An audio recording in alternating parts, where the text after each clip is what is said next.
Merry Christmas. I want to wish you all in the budgeting world and outside the budgeting world a Merry Christmas. I only have like the one happy planner that I did this week, so I figured I'd do a second one just for Christmas. And since my neighbor, he has some major allergies and he really can't have like eggnog anymore, so I figured I was going to make him some homemade eggnog. I'm using the Happy Egg Organic, which is a soy-free, cage-free, soy-free and stuff. And, they got them at Walmart, so they're not bad price. They're like $6 for a organic style. And he has a major allergies, so I like to try to make him something that he can have, because he can't have he has to have eggs that they feed them non-soy product, because it builds up in his system and makes him really sick. His nut allergies are even worse. So today I'm going to make some homemade eggnog, and it's a very simple recipe. If you have some eggs you need to get rid of, maybe they're getting a little bit on the old side, and so you want to make sure you use them. And you can use this year-round. It doesn't just have to be Christmas. It's just a good way to get rid of your eggs. And if you're not sure if your eggs are good or not, a lot of times you even want to get them from the store. I'll test them, because sometimes you'll get cracks in them and you won't know, and they'll get air at them. You just take them, put them in some water, and as long as they don't float, it kind of tells you that they're good. Once they start floating, that means they have gas buildup inside, which will cause them to float. And that means they have stuff that's starting to grow inside them, more than likely, and it might make you sick. Might not, but always better to be safe. So if you get something from the store, and you're not quite sure how fresh they are, or you have some stuff that you've had in your fridge for a while, just when you're getting ready to do some dishes, fill up your sink, plop them in, not too hard though, because you'll crack them, and just make sure they lay flat. If they start to kind of rotate and starting to kind of pop up but still on the ground, you might want to use them first. That means they're starting to get a little bit of a gas buildup and stuff. They might not be the freshest eggs, but they might still be okay. But if they're full on floating, don't use them. All right, so for eggnog, hopefully I get this right. Last time I made eggnog custard. It was really good, but I cooked it a little bit too long. If you have your own eggs at home and stuff, you can do raw eggnog. And, if you're going to be eating it right away, or if you're going to be adding a little extra stuff into it, this will pretty much kill anything in it as well. If you add some rum, make it a spiked eggnog or whatever. But the recipe for raw eggnog, and it's basically the same thing for tempered eggnog. You're using the same amounts in it. You're just tempering the eggs so you don't turn it into. I've done that. I've turned my eggnog into scrambled eggnog. I had to strain it. Still tasted good after I strained it, but yeah, it's a pain. So yeah, the 2-minute raw eggnog. Just throw all this stuff in a blender and blend it together, and you got eggnog. I'll be doing the tempered version a little bit later. 4 eggs plus 2 egg yolks, 2 cups of milk, 2 cups of cream. So it's not a diet. Half a cup of maple syrup or less. I usually do less. I do not have any maple syrup, and so I am doing. We're gonna see if it works. I have some, since it's holiday season. We have a lot of baking goods, so I'm actually using my molasses. I'm just using 2 tablespoons of that, and then we had some open corn syrup. You can have corn syrup, so that's why I did that, and I want to try to get rid of it and stuff. So I had used that, and a little less than a fourth, mixed it all together, and it has that holiday. I have not used this, haven't tried this before, so we'll have to see how it tastes. I'm going to probably use half of this. I probably won't use the whole thing, but it tastes really good. So it has that gingerbread type of taste of the molasses. So I figure I'll give that a try and see if it's any good. So yeah, I'm not following the recipe. I hardly ever do. I usually try to do it at least once. And then 1 teaspoon of cinnamon and one teaspoon of nutmeg. You can add them in or add them or not or whatever. I usually go to the Hispanic stores or the Asian stores and buy the whole the whole nut. And then I just grate it myself. I have a grater. I usually put this stuff on my coffee all the time. But that way you always know you have fresh eggnog, fresh nutmeg, because you don't really use it a whole lot except for during the holiday seasons. I use it in my coffee, so I use it a lot. But at least that way you always know you have fresh stuff and it's not going to go bad. Because once you crate that stuff, it smells everywhere. It's good. And then you can do some your alcohol of choice, rum or whiskey, 4 to 8 ounces. So if you want to spike one, you can. That's why I temper it. So I'll keep it unspiked, and then I'll just add it to myself. That way I can give it to people who don't drink. My dad does not drink, so I'll give him some of the eggnog that doesn't have any stuff in it. And a lot of times I cook with it as well. I'll make eggnog bread. I have some eggnog waffles that I made. I have in the fridge. Eggnog French toast, all that kind of stuff. Or a lot of times I'll just add it to my coffee, and sometimes you don't want alcohol in your coffee in the morning. So, All right, and you just blend those all together for 20, 30 seconds. So you add your milk and cream, and blend for another 30 seconds, and then add the rest of the ingredients and pulse or blend until everything's smooth. And that's your raw eggnog. Tempered is slightly different. You're going to mix your eggs and your yolk in a bowl, and you'll set that aside. And then in a saucepan, you'll heat up your milks into a nice little simmer, so you just get a little bit of the bubbles on the corners. And then you'll gently add in your eggs a little bit at a time, so you don't scramble them. You want to make sure it's tempered and the eggs get up to a good temperature. Then I'd usually take I'm gonna fall over. Take my pan off the thing, then slowly add your eggs in there. And it'll kind of cool off it a little bit as well, and then just continuously whisking it so you don't have scrambled eggs. Scrambled eggnog. Once it's combined, put it back on the pot, bring it up to medium heat, and then you're going to constantly whisk it, and you'll also add in your other the rest of your stuff, your sugars and your nutmegs and all this stuff, and you're going to continue to whisk it until you get to the point where it coats the back of a spoon. Last time I had it coat the back of a spoon, but too much, and it turned into custard afterwards. So you just wanted to be able to hold it and then pull your finger through it, and it basically, you'll still have a nice coating, and that's all you need. Because if it's too thick, then you just end up adding more milk later on down the line, and it can kind of dilute it a little bit. So it usually takes 5 to 10 minutes, if that. If you like custard, eggnog custard, you can just do it till it's really thick and coats the back of the spoon. But that's the basics of it. So let's get started. Okay, we're over here. We're gonna do, now I just cracked some eggs. I have 4 eggs with the yolks and 2 without, and those are some nice orange looking egg yolks. Those are the ways you really want to see it. And then we're gonna do 2 cups. This is just 2%. And we're just gonna steam it. Heat it up until you start seeing the bubbles just around the outside. Add some cream. Now this is just your local Walmart. Great value.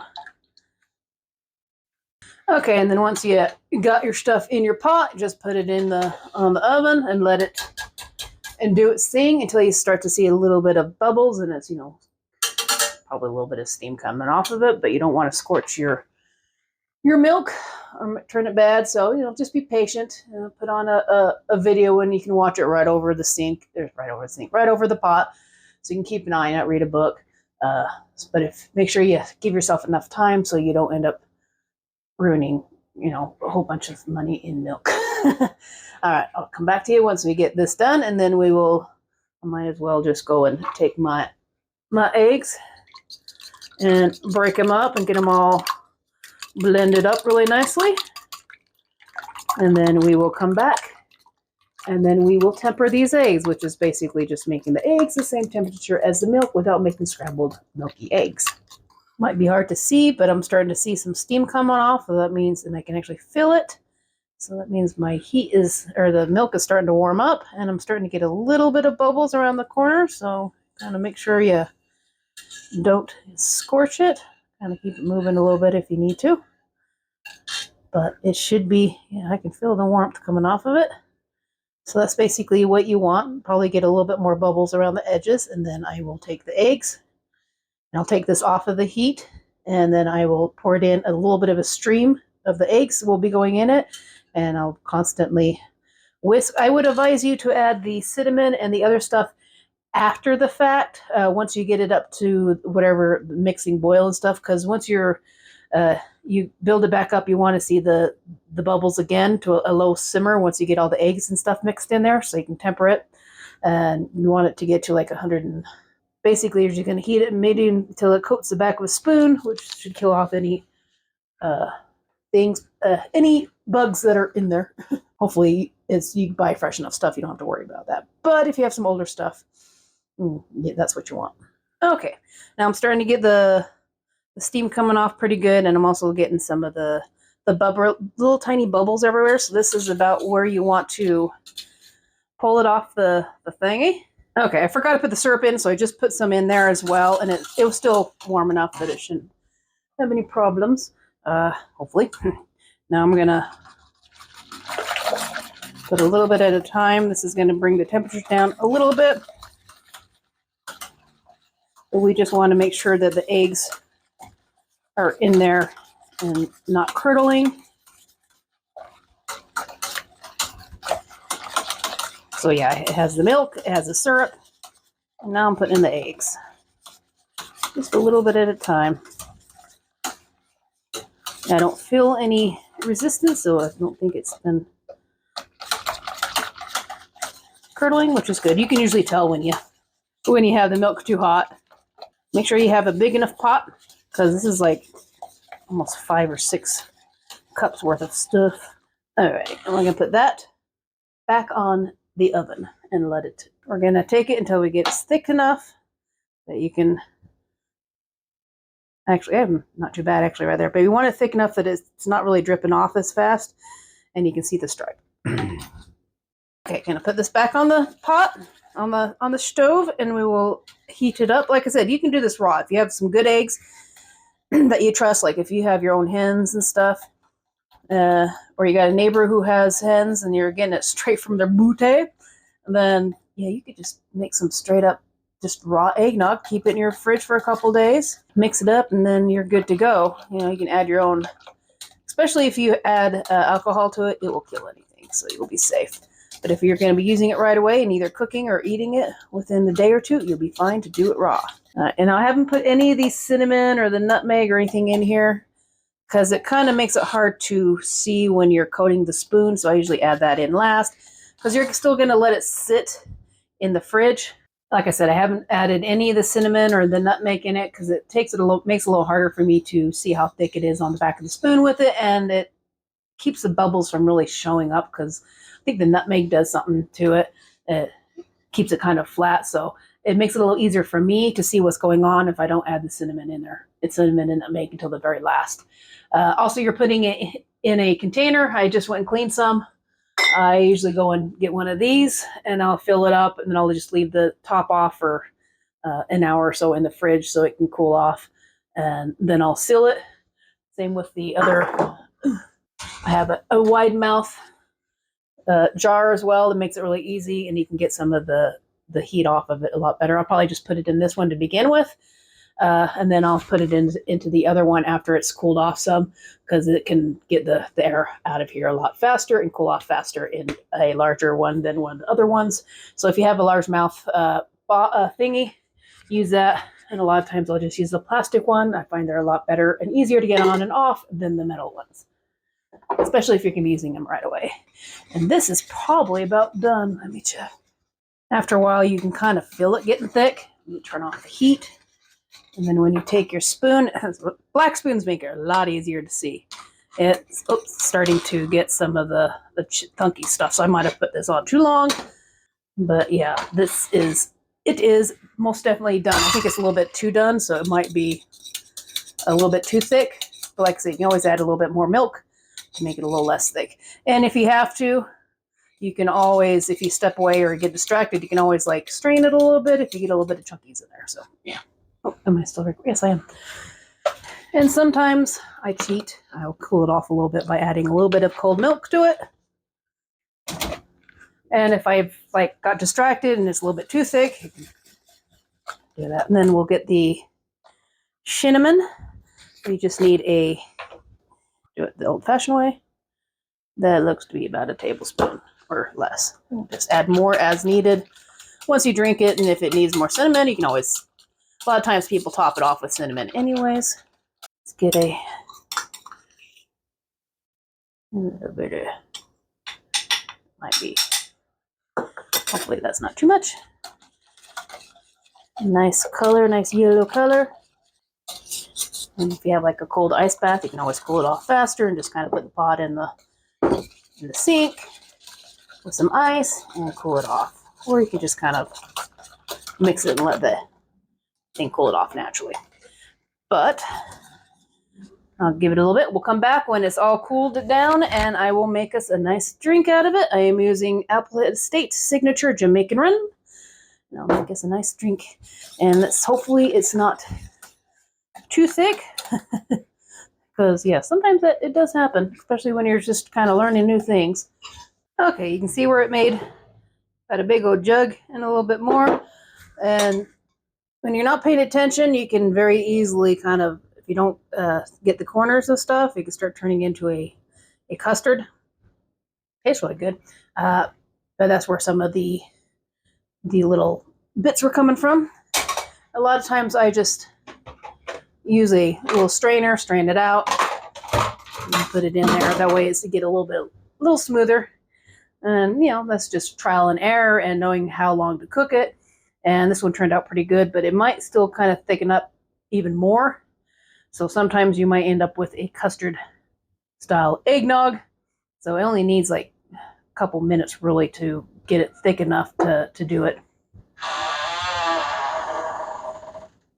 Hello? Yeah? I don't have treats for you. My neighbor just came in. Alrighty, I am back. And good news, it's actually still liquid. I have some of this nice stuff, and look at that, it jiggles still. So I didn't make eggnog custard, which is always good. And I'm gonna get me a little bit of this. I put a little bit in there already. I'm gonna do it the other way. And shake it up. Hard to do this one-handed. I'm gonna be making me some pizzelles, which is like the Italian. Get a little drink to go while I make some, probably saying it wrong, pizzelles. They're like Italian wafer cookies with star anise for my friend as well. I think I put too much rum in there. That was good though.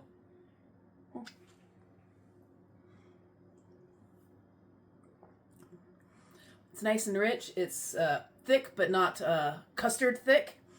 And I also, with me straining it through the, straining a little bit of the little stuff that I had on the side that kind of cooked too much, it smoothed it out, and it's really, really good. I'm gonna let the other bigger container cool just a little bit more. It's still slightly warm, but not, it's almost fully cooled. And then I will put it in his little container, and then whatever's left over, I will enjoy. I might just add eggnog or rum to it itself and just let it age and stuff. And you know, about 4 to 8 ounces of rum or whiskey or bourbon. And just you can leave it in there and use as is. It'll make the shelf life a lot longer too. Or you can just drink it the next 2 or 3 days, add it to some coffee and everything like that. I need to make some coffee.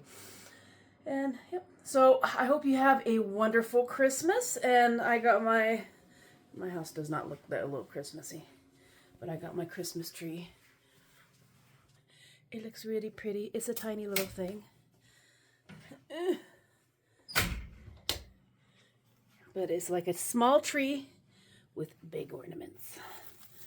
I like the wooden ornaments. I would go to the stores and find me wooden style ornaments and cardinals. I find that's cool. And then these are my mom and dad's socks, and we've had these since I was like 5 years old, so they're really, really old. And then I just put some toys around the back, around it. This doll my mom made when I was like 7 or so, and I've had this rabbit since I was about 7. Got him in Easter. And so a lot of these toys are like 30 years old. Then I got my Holly Hobby, and I have a tunnel behind it for this little hooligan here. That's her rabbit, and she's already chewed a hole. I'm going to have to go and get some surgery for the poor rabbit. Huh. I got to go make some cookies, so we'll come in a little bit later, and then I got to make Christmas dinner. So you're going to have to wait. Okay? Can you wait? can you wait? Probably not. Guys, I gotta get out of here now. I hope you have a wonderful Christmas. If you like some of this stuff, like and subscribe and all that fun stuff. But this is just a Christmas wish. There's a little bit of eggnog. If you have any leftover eggs and stuff, and you need, especially after Christmas when you have a lot of goodies and stuff that you make, or something really cool and easy to make, like the night before, and then have it for your Christmas, homemade eggnog. It's very simple to make, and it's so much better tasting. And actually, I just use the, excuse me. Pardon me. No, you can't come in. No, go away. No, go away. No. I actually use the molasses and corn syrup in it, and it tastes really good. So, you can use what you have, like a lot of the cooking stuff. And I can kind of taste the molasses, but it's watered down enough between the egg and the cream and the corn syrup. It just gives it a nice sweetening. And I used maybe less than a fourth of a cup, and you can probably even do less on the sugar if you're diabetic or stuff. You can do probably no sugar, or you can use sugar substitute. I think I got some sugar substitute, but you can have brown, or you can just use some brown sugar as well, and put it in there as well, and use what you have. And like I said, we were doing a lot of baking. We did a lot of gingerbread cookies and stuff, so we had a lot of molasses. And we've had a lot of molasses. So I decided I'd try that this time, and it tastes really good. It has a little bit of that molassesy, smoky, dark flavor to it. That gives it a little bit more of the gingerbread with all the nuts, not the nuts, with all the seasonings in it. It gives it a little extra more, little more rounded and interesting flavor, but it's really good. It is very subtle. Like I said, I only use like 2 teaspoons or tablespoons or stuff. That stuff is sticky, so a little bit goes a long way. And with the corn syrup, everything has corn syrup in it. But if you have some that you need to get rid of, you can use that as well as your sweetener. Or if you just have some not molasses, if you have any agave or honey or any other types of simple syrup style stuff that has a little extra flavor in it, you can use that. Or you can use some imitation sugars and stuff. It might taste a little different, so you might have to adjust it as you need it. You can always go a little more on the light side and then add it in later. Alright, I'm going to make me some cookies so I can get these all done up, and then I need to go and wrap some presents for my girlfriend and her son and her boyfriend, her living. I don't think they're boyfriends anymore, they're more like roommates now. Anyways, I love you all. I will see you next time, and I hope you have a wonderful and safe holiday season. Happy New Year, Christmas, Kwanzaa, and everything else that is out there. Just a nice, pleasant, and quiet day. Because usually everything's shut down around Christmas. Anyways, so, love y'all.